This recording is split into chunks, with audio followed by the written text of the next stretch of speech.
One of the biggest issues I see keeping parents stuck who are wanting to address issues in their child's health is actually underestimating just how sick they actually are. And 99% of the time, it's not your fault. It's because your provider isn't explaining to you what's actually going on when you bring your child in for chronic ear infections, chronic respiratory infections, eczema, chronic constipation, diarrhea, ADHD, mood swings, etc.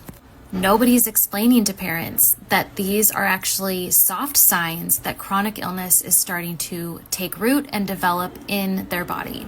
Now, this is not meant to be a fear-mongering post because kids are extremely resilient when we provide their body with the supports that they need. But over and over and over again, I have phone calls with parents who are wanting to address their child's chronic constipation or their heartburn, and they don't realize how sick their child actually is. And a huge part of this is because we've normalized sickness in children. Kids are not supposed to be sick. Kids are supposed to be healthy. And yet our generation of children, the children that we are currently raising, statistically, is not expected to outlive their parents. That is a terrifying statistic. But what that actually means is unless we do something drastically to change the healthcare system and how we're taking care of our children, they will not outlive their parents.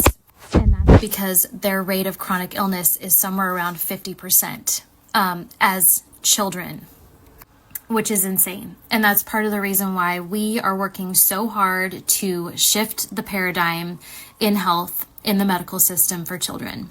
So stay tuned, because on this week's episode of the podcast, I'm going to be diving deep into why I think this is happening, why we need to do things differently as practitioners and parents if we want to shift this paradigm, and how as a parent to wrap our heads around the fact that it may take more than just a probiotic or just a vitamin to turn your kid's health around, and why that's normal and to be expected. So stay tuned, click the link in my bio to subscribe to the podcast.